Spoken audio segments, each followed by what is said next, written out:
Sean, why don't you take us to Transformers? Let's and go right to it. Yes. That was pretty good. That was, I kind of feel a little something in the back of the throat there is what that was, yeah. I'm feeling a little bit clamped. You got to get just a picture of. You got to get a picture of Soundwave, and then you got to do that, Matt, right into the camera, right there, just right there. I remember. I mean, a lot of what we're talking about here is not just the cartoon itself, but it's the ability to actually have hands-on feel for those cartoons that we really like, because like you're saying, Soundwave, who's you could play with and you can transform from one thing into another, and those tapes. It was that tactile response that we all kind of really enjoyed, and you could play with Optimus it Prime while you're turning watching into the show, and that was usually was that a Sunday morning thing? Yeah. I think that was probably a Saturday morning cartoon, and then later on, it was something that you'd watch right after school. You'd come home at 3 o'clock, and you'd sit down and throw your books over in the corner and forget about them, and watch Transformers. I mean, who didn't want to hear Soundwave go Laserbeak, hit the button and ejects out and come out? Just so freaking cool. And then I forgot the name of the little Panther guy who would come out as well. Hey, like open that guy up, and he would you could take him out of like the little boom box, and you could play with him, and exactly. It was great. I'll look it up later. The name, right there, Wait, right there. I don't know, one of these. But I mean, Transformers was the one that actually just made me go, "Whoa!" Robots are transforming into every normal kind of things that you saw, like the army had. That these were robots that were cars. They were fighting jets, tanks. I mean, just guns, Megatron. I mean, turning into that gun that Starscream would shoot. Come on, that was just Starscream that turned into an airplane, a jet that just took off out of where you jump in the air and take off. Constructicons merged to form Devastator. You could buy all 5 of, I believe it was 5 of them, 5 toys, merged to form this giant toy. I had Metroplex, who was the Autobots base. I had that toy. That thing was like 3 feet off the ground. I mean, just some of the stuff. Wasn't it like $150? I don't know. My mom bought it. Thanks, Mom. Again, thank you, Mom. Thank you very much. I appreciate it. I had this giant. You could fit Autobots in there. You could do all this stuff. I mean, just the coolness of everything that they had in that whole series of toys, and just the actual series of it. Come on, to make movies and to go on, and obviously Hollywood has picked it up and done that. But that universe of Transformers was like, to me, it was like really the first universe where it took off and did different things. I think G.I. Joe went with Transformers and did a couple episodes as well, so you saw it merging with other things.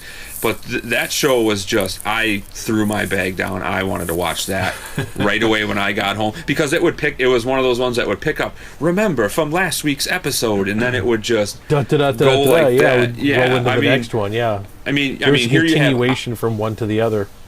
Optimus Prime, like anybody, like something like a kid could be like, oh, look at, he's the ultimate leader. He inspired you, even though he had the crappiest crew with him that you can imagine. He had Bumblebee.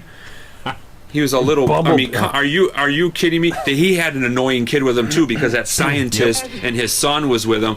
Talk about two annoying characters, and the girl too. Talk about some annoying characters on the good side. I flipped to the bad side instantly, because I was like, I'm not hanging out with these losers over here. Even though Optimus Prime, Optimus Prime is cool, but Megatron, he was just like, you know what? You guys are doing exactly what I say. If you don't do it my way, you're out of here. You're out of here. You're getting the blaster, is what it is. Why do you think? And no kids allowed to hang out with us. Again, no kids allowed with us. But like Starscream always tried to undermine Megatron, but if Megatron would find out about it, Starscream would just, oh, I'm so sorry, Megatron, it wasn't me. You know what I mean? Get out of my face, filth. You know what I mean? It was just like Megatron was like, he was like one of the ultimate bad guys who, I mean, he never won, really. He always lost. He always there was lost. some kind of tie. Some kind of tie. in one of the, I think in the Transformers movie though, he does Optimus, because Optimus, spoiler alert if any of you haven't seen this movie from the 80s, spoiler alert, from the 80s, because Optimus Prime dies in it, because the animated that's movie. the only in the animated movie. Yeah, the animated movie. Leonard Nimoy wasn't he the voice of that big planet? Yeah. Unicron, baby. Yeah. Unicron. Jeez, that's going back a ways. Look it up, people. Unicron. He's pretty awesome. And pretty awesome. the movies now today, if they don't put Unicron in one of those Transformers movies, eating Mark Wahlberg, they're missing out on a big thing right here. Hey, I'm telling you, it's not going to happen. The one thing that always bothered me with some of those was the size comparison. So you'd have one of them would be a gun, and then it'll suddenly become a giant robot. Like, well, how does how did it get that part of it always really bothered me? A cannon is what it is. It's not necessarily a gun. It's like it's a full-on cannon, because that can do is like 14 stories high. The tapes, they were the same thing. I think the movies did a little bit better job of keeping size relationships a little bit better. So that's the one thing that I think the movies did try to even fix. From the animated series. And I do like the major motion picture.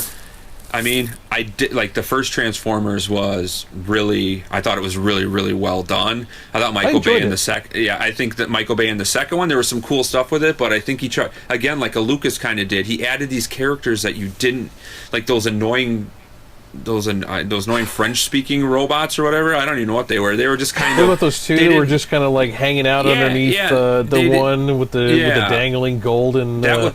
Well, that was Devastator, who they didn't even call Devastator in the. I don't think they did.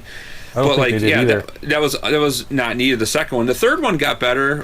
Dark of the Moon, I believe it's called. That I really, really enjoyed that one. And the Mark Wahlberg one is not bad. It really, if you people haven't check it out. I believe it's on Netflix. That one is actually not that bad. It's not horrible. It's better than the second one. It's not Nothing's horrible. better than that. It's not horrible, but hey, but give it a shot. Well, at least there's no Shia LaBeouf in it. So it's better acting. It really is better acting. But there's no Megan Fox. Well, hey, cue the Megan Fox face. That's all you need to see with her lips. There we go. Just her on on the motorcycle. There you go. Or opening the hood like everybody likes to watch when she's opening Bumblebee's hood. Because that's how people do it. All the 14-year-old boys in the theater were like, "Oh, she's sweating because she just opened the hood. Wow, how did that happen? That was really hard to do that." I mean, give me a break, whatever. But that movie was. I mean, they did a good job with some of those movies like that. Matt, scale size, you're absolutely right, because it was kind of, how could Starscream hold this gun that's like this? He's like, oh, all of a sudden Megatron's bigger than me.